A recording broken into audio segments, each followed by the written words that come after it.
All right, everyone, we are back in San Francisco, California, at Singularity University's Global Summit with my friend Alex Gladstein of the Human Rights Foundation. Alex, thanks for being having with us. me on, man. Absolutely. So what brings you to Singularity? Yeah, so in addition to my work with the Human Rights Foundation, which is a nonprofit charity group that's based in New York City, which focuses on helping protect and promote individual rights and civil liberties for people who live in very repressed societies around the world. About 4 billion people live under authoritarian governments, and HRF focuses on helping them in different ways. Beyond my work with HRF, I also teach at Singularity University, and I lecture on the topics of Bitcoin and cryptocurrency and decentralized systems. Well, Bitcoin and cryptocurrency is like fundamentally revolutionary. Yes, I would say so. In its physical form. So how do you see that changing money in the future? I think we're at the beginning of the end of governments having total control over money.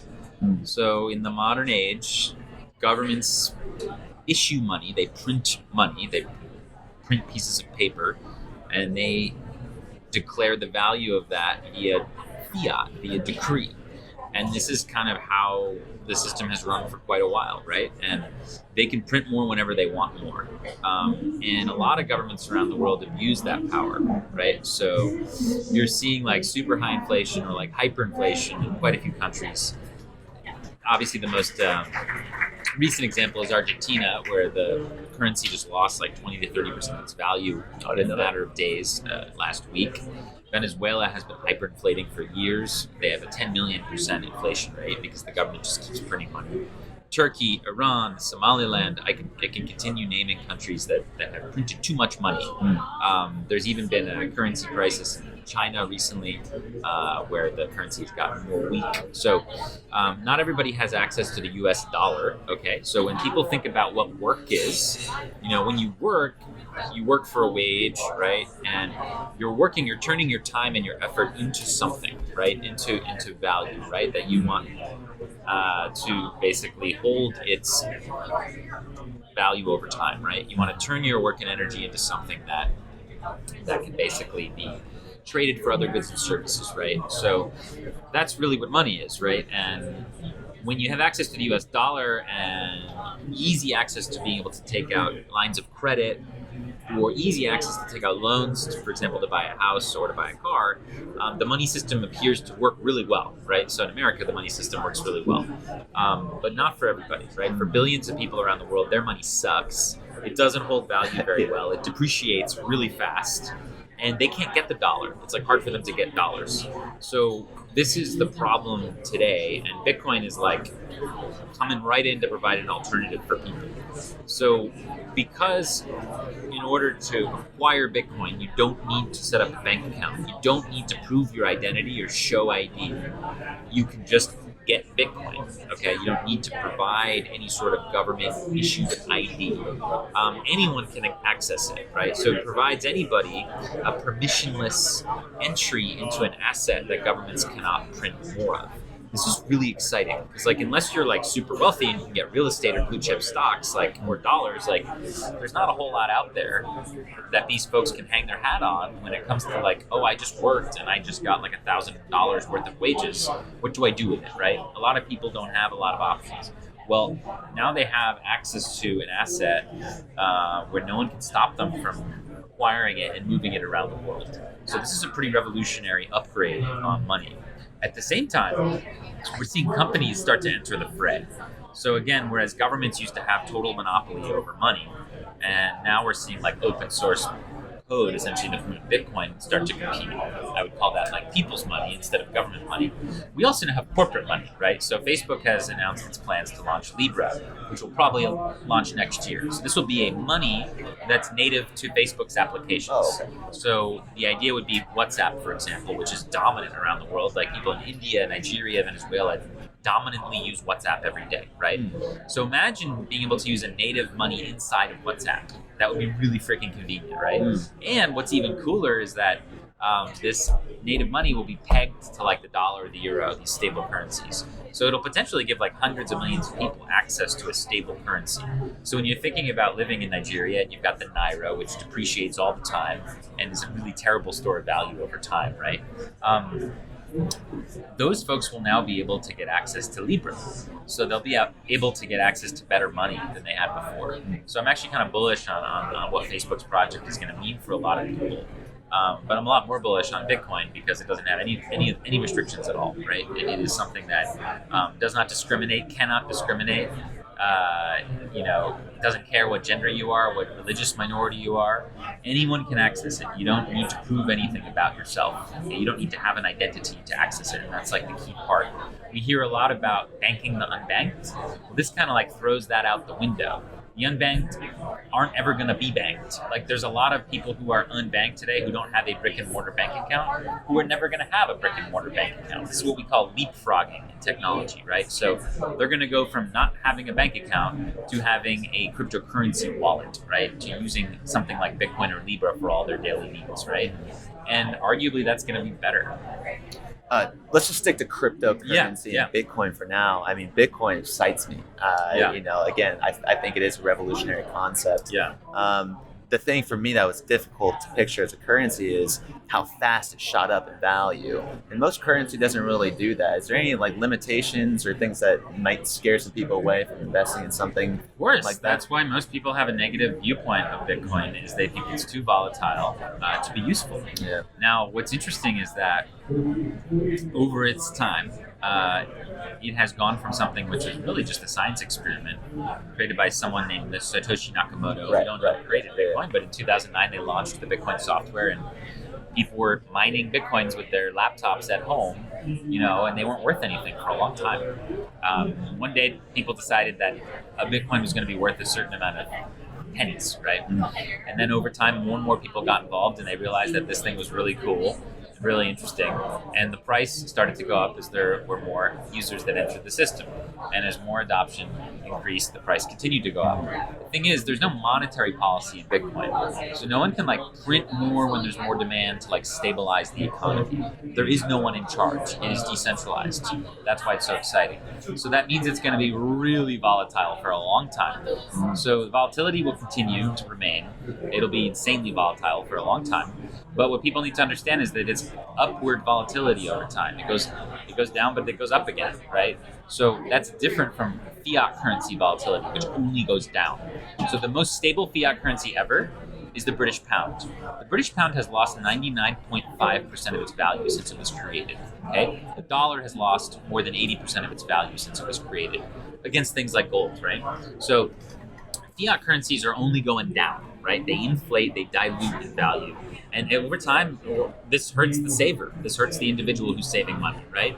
So what's interesting about Bitcoin is that over time, it has exhibited historically upward volatility. So meaning it went from like $1 to $30, down to $2, up to $50, down to $20, up to $100, and it has gone in the zigzag. But over time, the zigzag has gone up, right? So the zigzag has brought us all the way to what it is today, which is $10,000 or $11,000, right? So that's astronomical. That's an incredible asset, and you really like if you think about it. If you look at the map of Bitcoin price. You really had to be you had to choose really poorly to buy Bitcoin to have lost money. Like since 2009, there are like small windows in 2017 essentially. So it's always it's volatile, but always. Generally speaking, if you just look at the evidence, I mean, we can make all the predictions. People can make all the predictions they want, right? But I'm just looking at the facts. I'm just looking at what has Bitcoin done since it was created. So generally speaking, Bitcoin has gone up. So that's really, really helpful for people who have no access to anything else that exhibits that behavior. Like real estate goes up, right? Art goes up, fine art goes up. There are things that go up, right? Even counting the bubbles, they still go up. There are crashes, but like real estate still goes up. Like still a really good idea to buy real estate in the 1980s, 1990s in the United States, right? So this finally gives the average person who doesn't have a huge amount of resources the ability to access an asset which cannot be devalued arbitrarily by a government and which has exhibited upward volatility. And that's really exciting for a lot of people. I think just in layman's terms, money is a means of exchange, right? So once people realize that, and more people have with this Bitcoin, do you think this Bitcoin could be looked at as like a gold standard for more cryptocurrencies to come? And how do you select just one for a certain type of I've been talking about the features of Bitcoin, and I'll just focus on that for another second. But I think you should think about Bitcoin as like sort of an alternative to the way that the sort of monetary system works today. So Bitcoin itself may be like a settlement layer. And what I mean by that is like it may be the way that like large transactions are settled. Like currently banks settle transactions occasionally between banks, right? So when you like send me money, the bank doesn't actually go in and take money out of my pile and move it to yours. It literally just moves some stuff around on a ledger, right? Same thing with Visa. Visa will settle once a week or whatever, however often it does. So that's why when merchants accept Visa, they don't get paid live, right? They have to wait for the money to come, right? So Bitcoin will be like where things settle, but there'll be other software that is built on top of Bitcoin that is the payment and sort of transaction software. So within a year, you'll be able to use a very robust, good app that allows you to use something called Lightning, which is like a second layer technology on top of Bitcoin, kind of like an improvement on Bitcoin. You'll be able to use that to do daily purchases, like buy a coffee, buy something on the internet, etc. So it'll allow you to use this like kind of slow, volatile asset that doesn't make a lot of sense for like daily purchases. It'll allow you to use it for like instant commerce, which is really exciting. So that's happening. And it also comes with added benefits of protecting your privacy. See, when I talk to you about the fact that I don't need an identity to use Bitcoin, right? So therefore, when I use the Bitcoin, no one can spy on me because there is no metadata, right? So when I use my credit card to buy something on the internet, my credit card company leaks all of that information, right? So it leaks everything about me to other parties, and that's why I get hit with advertisements moments later, is because they've linked that to my email account and my Facebook account and Twitter account, etc. If I pay for something with something like Bitcoin, right? It doesn't. There's no like my identity is not in the Bitcoin transaction. So when the merchant receives it, they can't like sell anything about me to other people because it's not in there. Okay, so it really like tackles at the base level this problem of like surveillance capitalism. Okay, so if I'm using Bitcoin and Lightning to transact instead of Visa and Chase, there are no intermediaries between me and the person I'm buying something from. There are no opportunities for people to exploit my information and share it. Okay. There's only this peer-to-peer interaction, right? So what I want is a world where I can use Bitcoin and Lightning to buy things, subway tickets, concert tickets, books, podcast subscriptions, doctor's appointments, the small stuff. I want to be able to do all that in a way that's anonymous. I don't want people to know what I'm doing. And that's not a new concept. That's how the world used to work with the cash-based economy, right? When I would pay for something, like let's say you're selling me a coffee, I would give you a $5 bill. No one needed to know anything about that. Right. We weren't going to be spied on for that. And that was cool. That was like the way things were. I don't want us to go in a situation where all of our daily habits are micro-tracked with our payments. That would be bad. That's like what's happening in China today. So I think we want to preserve anonymity for small payments, right? Now, for big payments like tuition or buying a house or a car, or for buying anything like weapons or whatever, I think it's reasonable to assume that like those merchants will be like forced to ask for different kinds of identification, and I think that's fine. But like for small payments, I believe Bitcoin and Lightning could bring us to a world where we don't have to be spied on all the time, and that's really, really exciting. Bitcoin blockchain takes a lot more energy, does it not, to make a transaction right now? And how might that affect like a human rights issue in terms of energy supply? Interesting. So Bitcoin runs on proof of work, right? So this is like the engine that drives it. So Bitcoin relies on, instead of one central authority like Visa to process transactions, and in that case Visa can censor whatever it wants, right? It has power over you, right? There is no central authority in Bitcoin payment processing. The process is decentralized. So miners, we call them Bitcoin miners around the world, are in a big global competition to mine the next block, basically to scoop the next group of transactions that are waiting into the network and to process it. And if they do it the right way, they get rewarded, right? So there's this financial incentive for this decentralized payment processing. There's no way to do like censorship, which which is pretty exciting. Now, in order to do so, it uses a lot of energy. Now, there are two ways to look at this. Number one, all civilizational improvements require more energy. So if you think about a modern hospital versus a field tent, what uses more energy? Sure. Think about all the people who used to spend all their time fetching water or laboriously washing clothes. So now we have washing machines and water systems that use a hell of a lot more energy, right? Electricity put tons of people out of jobs, but it allowed them to do other jobs because it uses more energy. Think about a refrigerator versus an icebox. So think about a car instead of a horse, right?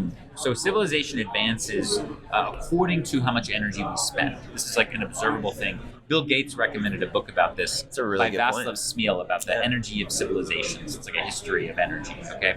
Now, what we're hoping from an environmental perspective is that all this energy that gets increasingly used is renewable, so it doesn't damage the environment. So that's why it's really exciting to see that 75% of Bitcoin mining today is done with renewable energy. So it's done with hydroelectric, solar, geothermal, etc. Okay, and we want to get that to 100%. So there's a lot of people working on that. We really want this to be something that's 100% renewable energy, and that's quite feasible. If you actually look at the trends in the industry and what people are doing, I think it is possible to see a world in 20 years where all Bitcoin mining, even though it requires a ridiculous amount of energy, that it's all renewable energy. Okay. The other thing to think about is that what is it replacing? Okay, so Bitcoin is an alternative to the banking system. The banking system uses much more energy than Bitcoin right now, okay? So the financial system, think about what happens when you make a transaction. Think about all the companies and governments and PR offices and interns and HR departments and armed guards and gold and all the stuff that goes into keeping that transaction possible, right? Bitcoin just replaces all of it, right? So there is no good apples to oranges comparison done, to my knowledge. We don't really know. But we do know that the existing banking system uses a heck of a lot more energy per transaction than Bitcoin.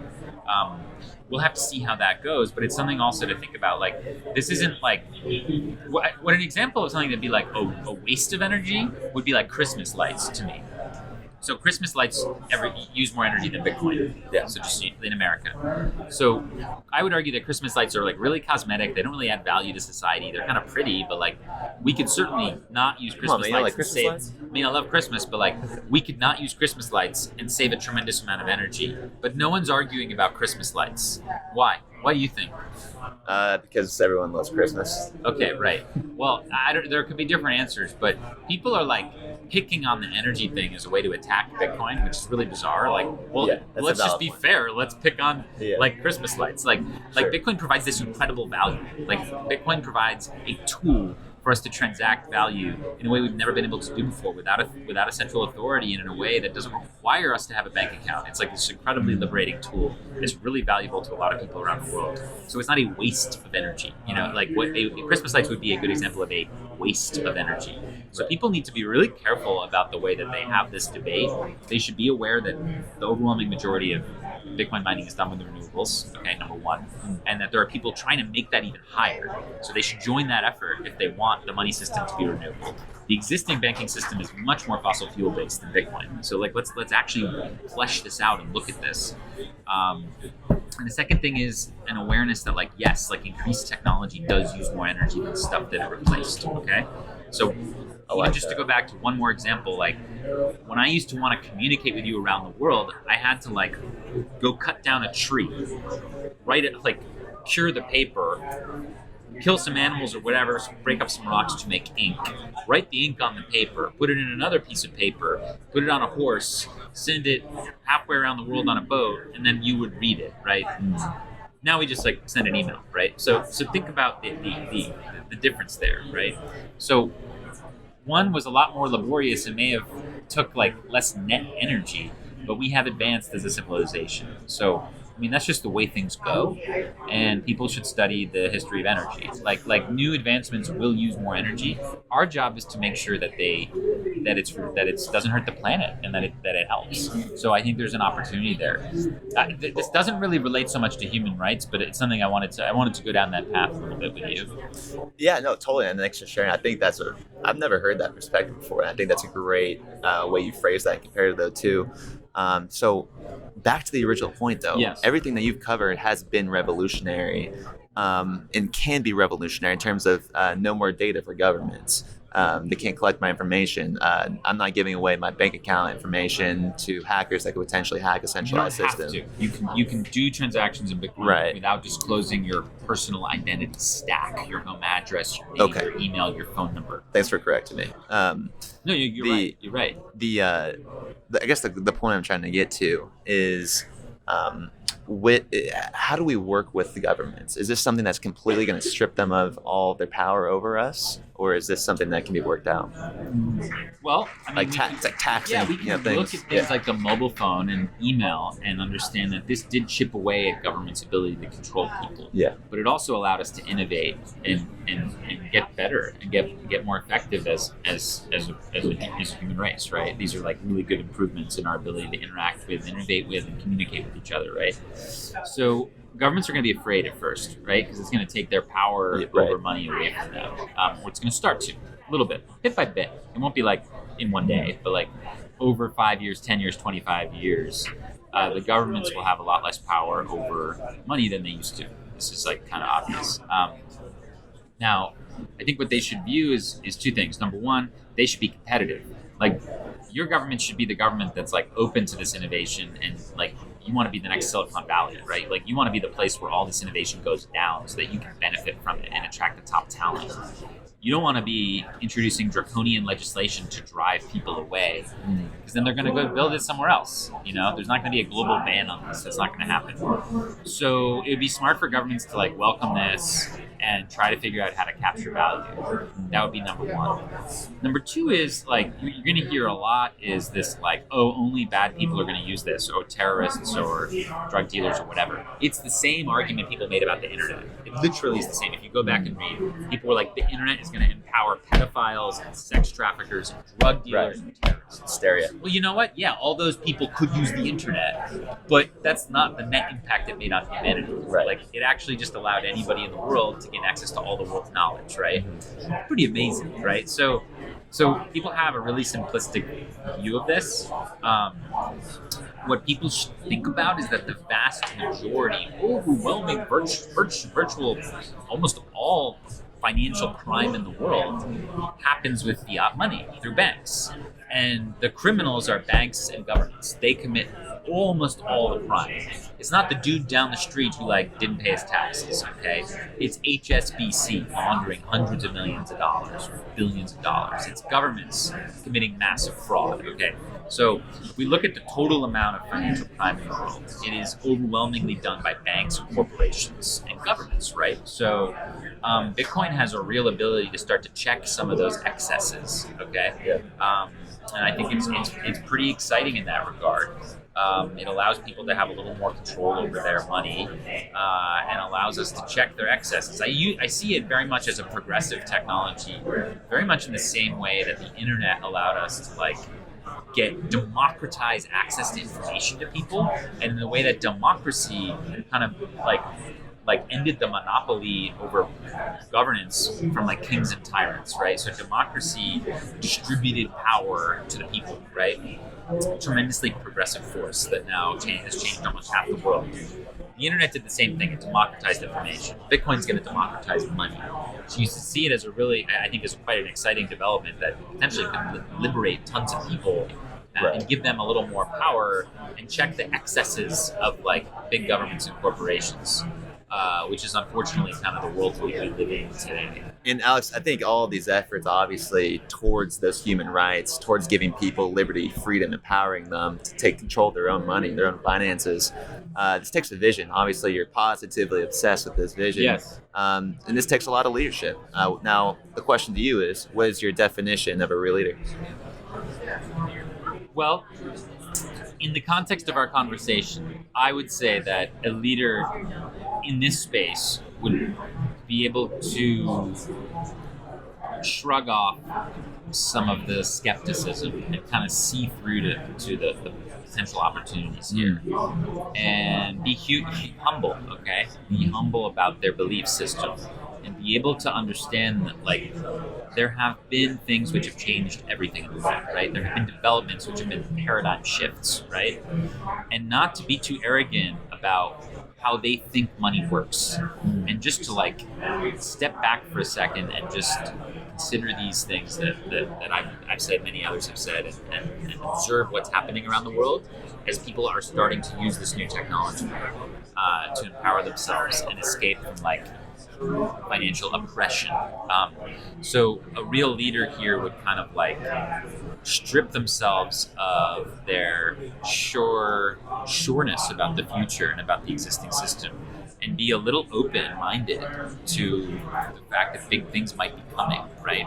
So Jack Dorsey would be a great example of a real leader in this space, because he has risked a lot as the CEO of Square and Twitter to start investing in Bitcoin infrastructure, both from a profit point of view with the Cash App. It's like the best way to buy Bitcoin, one of the best ways to buy Bitcoin in America, and through creating this thing called Square Crypto, which is like a kind of like a independent autonomous research institution, which is going to support kind of scientists and mathematicians who are working on Bitcoin. So I think he's an example of a real leader who's doing something that everybody else thinks is totally nuts, but he's a visionary. So that's kind of what I would hope people can consider. Well, Alex, you too changed my perspective today on cryptocurrency and Bitcoin. I appreciate you coming on the show here in San Francisco, California at the Singularity University's Global Summit. Alex, thanks for coming. Thanks, Take man. your time today. Really appreciate you. Pleasure.